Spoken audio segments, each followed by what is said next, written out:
A gunshot rang out. The bullet struck his chest and he fell to his knees. Chief!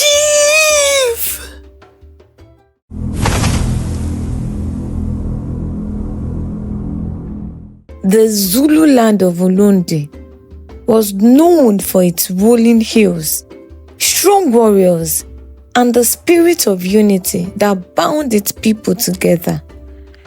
But even the most peaceful land is never far from betrayal, and no one understood this truth better than Chief Jabulani, the brave and noble leader of the people. Jabulani was a great man of honor. He was tall, broad-shouldered, with eyes that carried both wisdom and fire. The people loved him for he was fair in judgment, generous in heart, and fearless in battle. When he walked through the village, children ran after him, men saluted him, and women sang his praises. But not everyone rejoiced at Jabulani's greatness. In the shadows lurked Mandla, Jabulani's younger brother. Mandla was ambitious, restless, and jealous of the love the people showered on Jabulani. Where Jabulani saw his people as family, Mandla saw them as tools to power. One night, Mandla gathered a secret circle of discontented warriors. He spoke with honeyed words. Why should Jabulani rule forever? Does his blood alone make him greater than us? While he feasts, we guard the cattle. While he barks in praise, we bleed in the battles. Brothers, it is time we make a change. With me as chief, you will taste power, land, and cattle in abundance. Some warriors shook their heads, unwilling to betray the chief who had given them honor. But greed and envy found root in others. They sold their allegiance to Mandla, not knowing that their treachery would awaken forces far greater than they could control. A few weeks later, during the harvest festival, a strange omen appeared. At the height of the dancing, when drums pounded and the people sang praises to the ancestors, a leopard emerged from the forest and walked boldly into the corral. The drums fell silent. Women clutched their children. Warriors raised their spears. But the leopard did not attack. Instead, it walked calmly to where Chief Jabulani sat. Its golden eyes feasted on him. To everyone's astonishment, the leopard bowed its head before the chief, as though greeting him. Then, without harming a soul, it turned and vanished into the forest. The elders murmured among themselves. "This is a sign," said Elder Unkoba, the eldest among them. The elders, the ancestors, have marked Jabulani. He is chosen for something greater than we understand. Ha! Mandla scowled. In his heart, jealousy burned like fire. Not long after, Mandla made contact with strange men who had entered the land from the coast.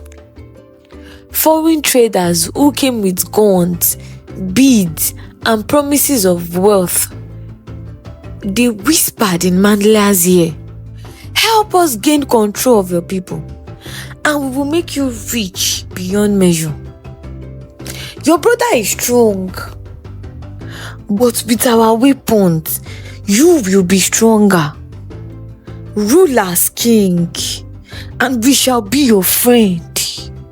Blinded by greed, Mandla agreed.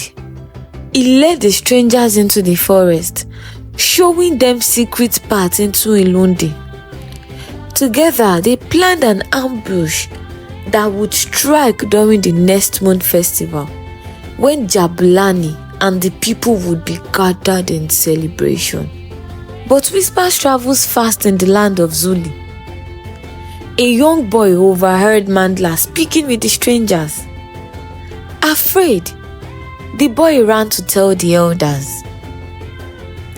When Jabulani heard, he was silent for a long time. Then he said, "My brother has chosen this path of betrayal.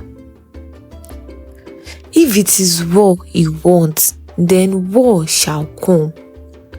But I will not strike first. The ancestors will judge between us." The moon was full, casting its silver light over the crowd. Drums thundered, and the people danced in circles, stamping their feet into the earth. Suddenly, the air grew tense. Strange shadows appeared at the edge of the village. The strangers, armed with muskets, advanced silently. And at their head was Mandla, his face hard, his spear glinting. Jabulani rose to his feet, spear in hand. The people gasped. "Mandla! Mandla, you bring enemies into our home!" Mandla sneered. "Your time is over, brother. Tonight, the people will see who deserves to rule. I will not live in your shadow anymore." Before Jabulani could answer, the strangers fired their guns. Thunder cracked, smoke filled the air, and the people screamed, "Ah!" Warriors raised their shields and spears, but the battle was fierce and bloody. In the chaos, Jabulani fought like a lion, cutting down traitors and enemies alike. But just as he lifted his spear against one of the strangers, a gunshot rang out. The bullet struck his chest and he fell to his knees. "Chief!" The people cried. Women wailed. Warriors roared in fury. But Jabulani's eyes were on his brother. "Mandla," he whispered, his voice faint.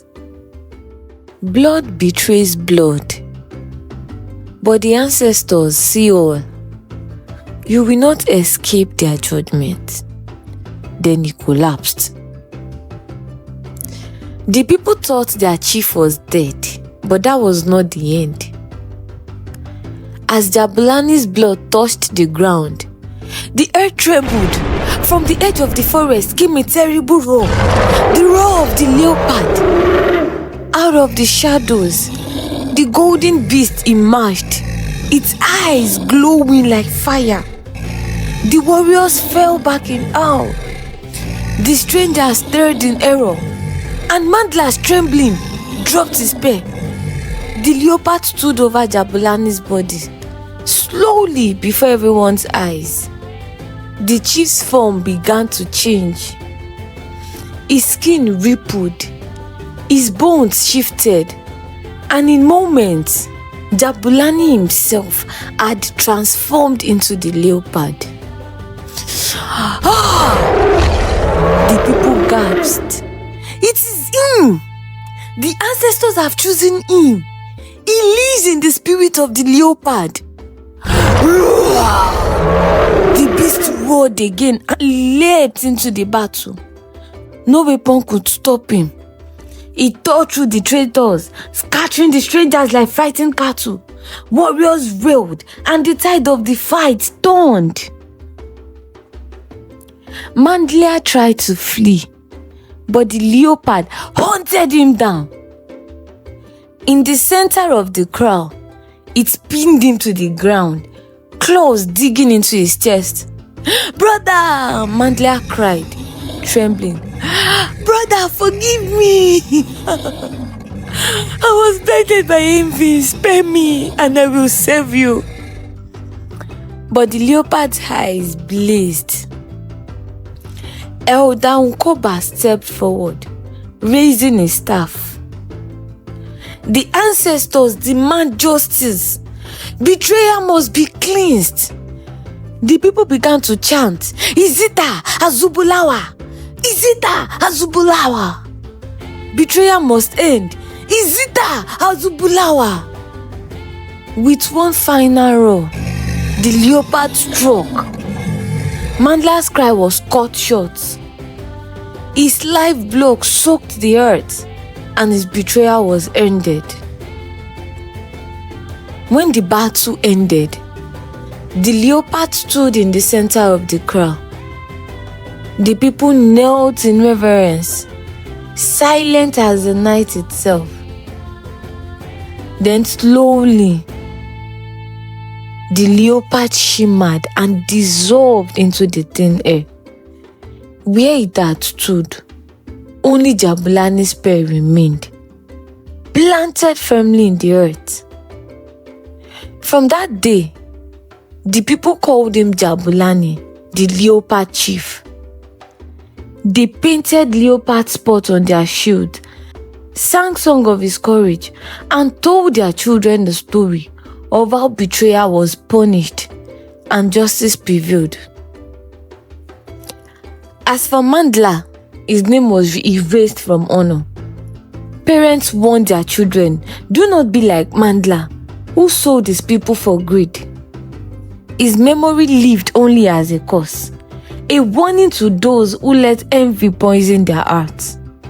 Hunters swore that deep in the forest, they sometimes saw a golden leopard watching from the shadows. And whenever danger threatened the land, the people prayed, knowing that Jabulani's spirit still guarded them. Years later, when old men sat by the fires and told stories to the young, they always ended with the same words: Chief Jabulani was more than a man. He was the roar of justice, the claws of truth, and the eyes of the ancestors. Betrayal may rise, but it will always fall before the spirit of the leopard. Did you enjoy this story?